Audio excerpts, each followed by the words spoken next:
Shalom à mes abonnés, que mon Dieu vous bénisse de partout ici Kabozwami. Ce que la ninga malaliboso, au s'abonner kuna na YouTube, na Feza TV officiel, comme na TikTok. Ils ont avancé qu'à l'œuvre de Dieu et kende liboso. Bien aimé, aujourd'hui on va parler sur la reconnaissance.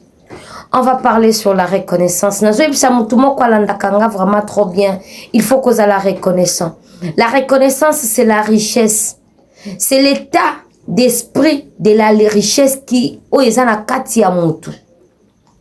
Mutu oyo azaka reconnaissante, aza pauvre na état d'esprit.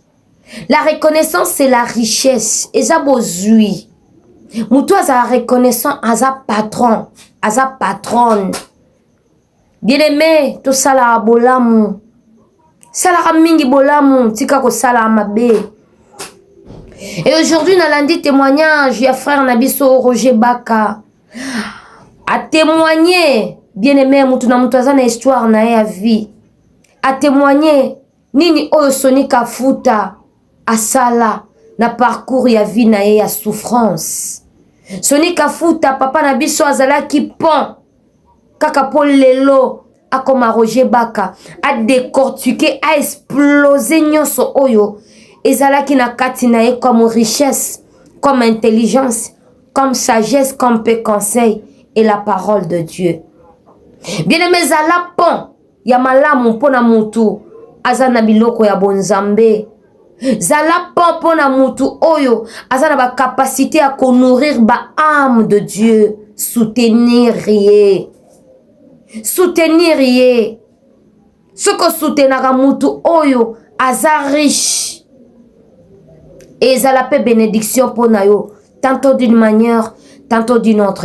Tout le monde vidéo ya Roger Baka, le lengeni na tchaki kiti na lendele, bazo betali solo, ya parcours, ya vie naye. Bien aimé, tout le monde ensemble, et puis tout on a tout juste rappelé. C'est alors que je dis aux gens, ma vie a commencé à prendre un peu de sens à la rencontre de messieurs. Nous sommes en 2000. Qu'est-ce qui va se passer? Ma petite sœur, Adèle Niemba Ntumba, amie de Mireille Temfoy, paix à son âme, aujourd'hui décédée, va me dire, Yabaka, il semble que le pasteur, le général Soni Kafuta Rockman, Rockman veut dire homme édifié comme un rocher. À l'époque, il recrute les gens chez lui. Bon, alors, comme ma petite soeur à l'EBES, école d'esthétique, étudiée à la Gombe avec d'heureuses mémoires, Mireille Temfoy, je salue Blanchard Temfoy, je salue Vandou Bolola, va me dire, Yabaka, viens, on va monter chez le général. Il est recruté. Je viens, mon frère, j'entre dans la parcelle, je me mets, je l'attends, j'attends voir l'homme que je regardais à la télé. L'homme que je voyais au campus. À l'époque, il prêchait sur la vision, qui m'a beaucoup retenu, jusqu'à aujourd'hui, j'en parle. Je vois un monsieur très calme. Il avance, il entre. Un joli temps. Il ne parle pas beaucoup. Il vient s'asseoir. Je pense que les enfants lui ont dit qu'il y a un frère ici, il a étudié au De Jong Leader School. Moi, j'ai fait De Jong Leader School en 94. Lycée Tobongisa. J'ai été breveté en anglais. 70%, il fallait que, je crois le fondateur, c'était M. Kazadi, qu'on provoquait en anglais, on disait Mr. Kesdai. Il dit, général. Oh my God, général, mon général, Soni Kafuta, l'icône de l'évangile du Congo. Je le regarde aujourd'hui, je le dis. Mon général, c'est Baka qui parle. Je t'aime beaucoup.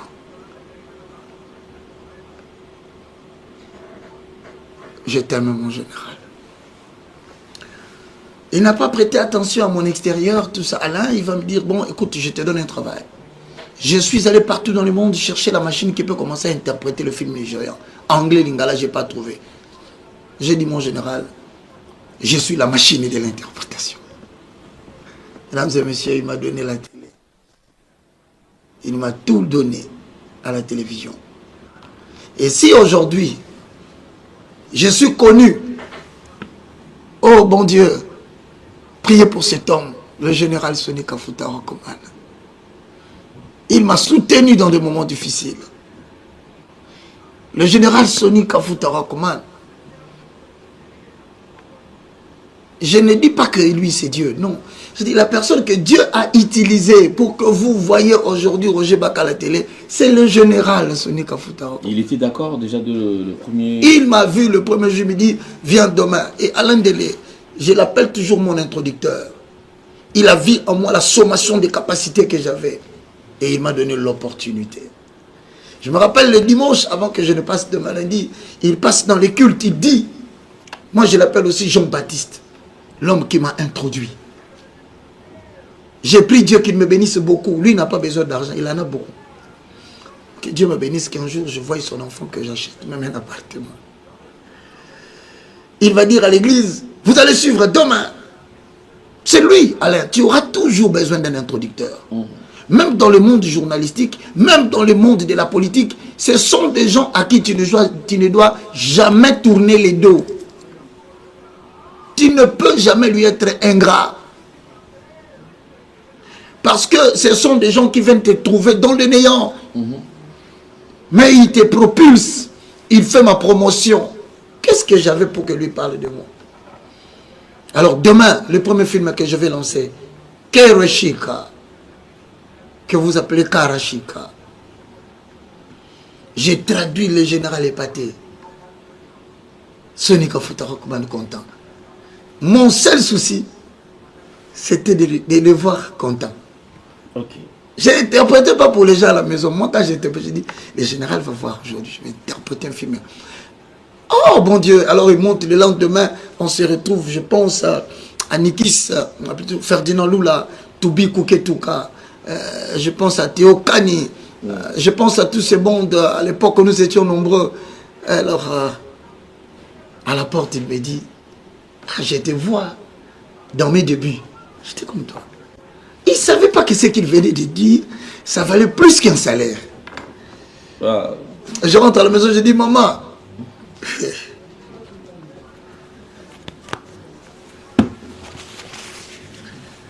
vous comprenez aujourd'hui que je suis un monsieur très émotif, hein? Il dit, maman Sonia Sepeli. Et c'était quoi la réaction de maman lorsqu'il a suivi quand même? Monsieur Kafuta Sepeli. Oui, maman, il m'a dit, à Sepeli.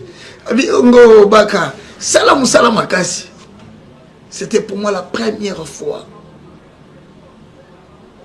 Je vis au travail. On me remet de l'argent. Je demande c'est quoi? On me dit c'est ton salaire. Ah! On m'a payé. Je prends tout l'argent, je ramène à maman. Je dis Soni Kafuta Futinga. Chaque fois qu'il parlait de moi, j'oubliais ma douleur de l'enfance. Chaque fois qu'il me disait de bonnes paroles, je me disais Nakomi Moutou. Et l'Éternel Dieu visitera un garçon. C'est pourquoi, Alain, tu as remarqué, quand j'ai des jeunes gens avec moi, je leur donne la passion d'un ami, d'un frère, d'un papa. C'est de lui que j'ai pris cela.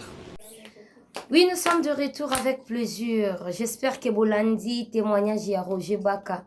As expliqué témoignage nae Miami chez Kita. Parce que histoire est éthique à la histoire. Bien aimé. Nakolanda vidéo ya Roger Baka pendant qu'il a expliqué parcours ya vie nae.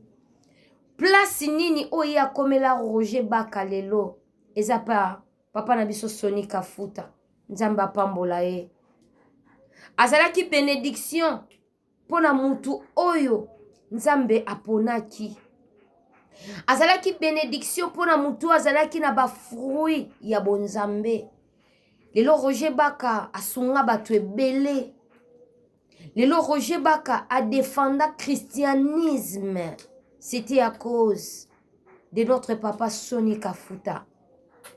Et puis à l'obito priya kapona ye, oui. Nzamba pambola papa na biso Soni Kafuta. Ici ka faiblesse. Pe mabeza laki. Nzamba yoka mawa. Nzamba yoka lisusu mawa.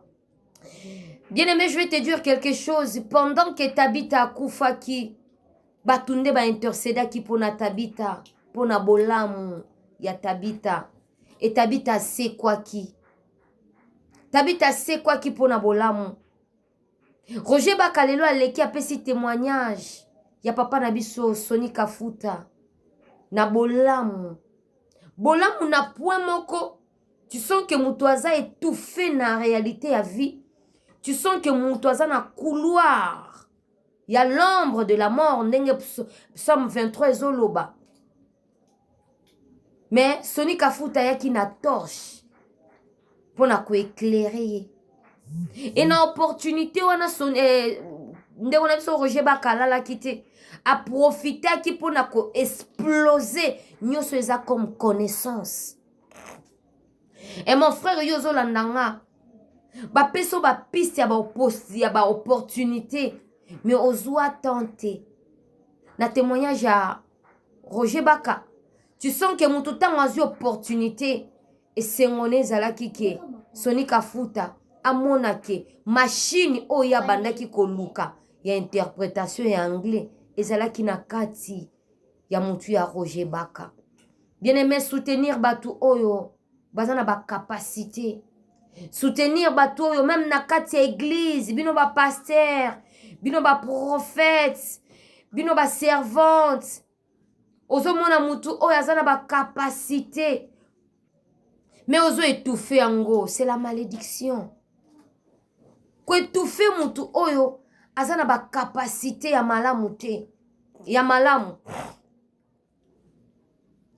Soutenir mutu ozo sentir que aza na eloko ya kopesa. Bien-aimé, mutu na mutu aza na histoire a vie na ye. Et lelo Roger Baka azo beta akoma Roger Baka, place fala koma akoma oya bandaki ko vivre kala ezalaka lisusu te. Bien-aimé, zala reconnaissant et salaka bolamu. Bino batu basalaka bino bolamu, bozala reconnaissante, zala reconnaissant, c'est toute une bénédiction. Et pendant que notre papa Roger Soni Kafuta asalaki bolamu, sa date et umeli ayebaki te kelelo Roger Baka oleka pour témoigner ye. Bien-aimé, luka kabazala na témoignage no ya malamu, c'est très important. Et ça na bato ebele na lembi na nga osala bolamu, bolamu ekomisanga zoba, bolamu ekomisanga mutu zoba te. Dieu est juste. Bolamu ekotikala bolamu, mais à condition il faut sala bolamu na mutema polele. Roger Baka, Soni Kafuta a soutenir ye. Et lelo a eko témoigner à haute voix. Est-ce que yo façon sale la rabat bolamu bakoki pe ko témoigner à haute voix lelo? Ou bien ozaka na ba témoignage ya mabe. Bien-aimé, sala bolamu. J'insiste, sala bolamu.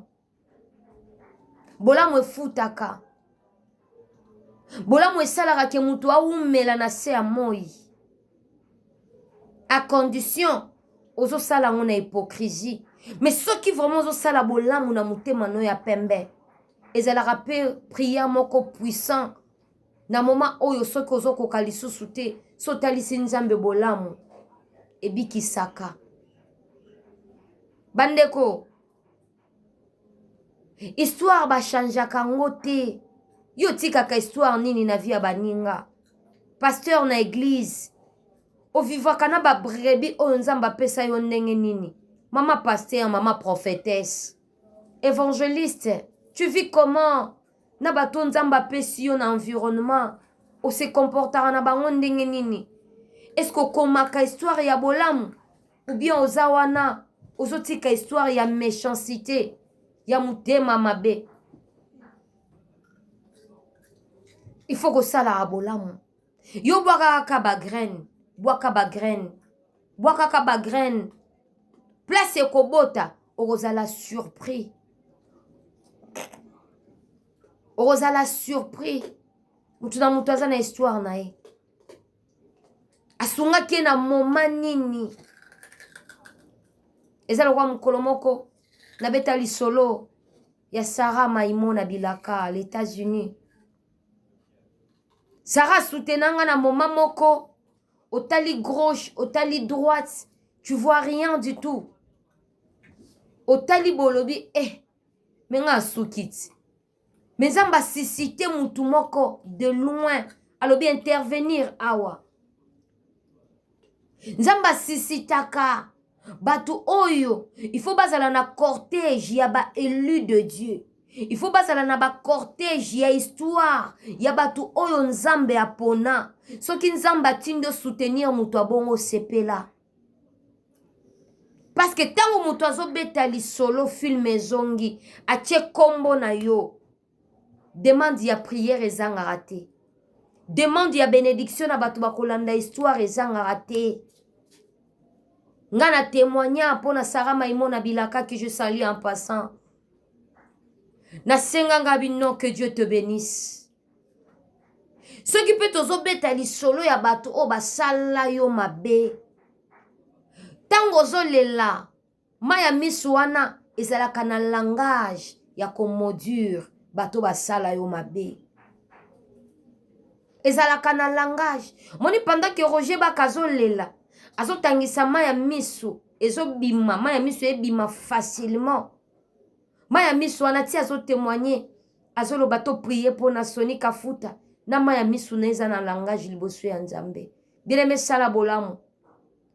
Na bato nzamba pesa yo pona ko soutenir na intercession, na protocole, na église. Bien-aimé, il faut veiller ko sala bolamu. Il faut ko pistonner mutu na chemin à se retrouver liboso. Il faut ko zala na capacité ya ko bimisa o isa le meilleur na kati ya mutu. Tu as cette compétence là. Mais olingi ko fina batu. Pourquoi? Tu as de la haine, tu as de la jalousie. La jalousie, ce n'est pas pour un enfant de Dieu. Avant to koma basala nzambe, tozalaka na nubana nzambe. Kosala kabolamu ya 12 te. Na sali bolamu kangili zita no sala bolamu. Boaka ba graine. Yo sala kaka bolamu bien-aimé. Yo pe mutu bazo sale la bolamu. Zala reconnaissant. La reconnaissance, c'est la richesse. Mutu nyonso azalaka reconnaissant. Reconnaissante. Aza riche na état d'esprit. Mais mutu azaka reconnaissante. Aza pe manfou. Na bolamu nyonso aza reconnaissante. Aza mobola. Alors, nzamba sunga yo pona kosilisa. Soutenir ba riche. Soutenir batu oyo. Baza na bolamu. Soutenir batu oyo baza na avenir na kati ya ministère bien-aimé otali olobite mutu aza na eloko ya bonzambe tokoki kosala nini eloko ya bonzambe wana to soutenir yango ekende liboso pour nourrir plusieurs âmes. Ozana misolo soutenir l'œuvre de Dieu, soutenir des serviteurs de Dieu, des servantes de Dieu. Ekotika la histoire que na moment na bandaki kolinga kosala emplacement ya intercession ente la somba kabakiti ente la pesa kanga terrain ente la sala kaboye frère ente la soutena kanga na clavier. Que Dieu vous bénisse.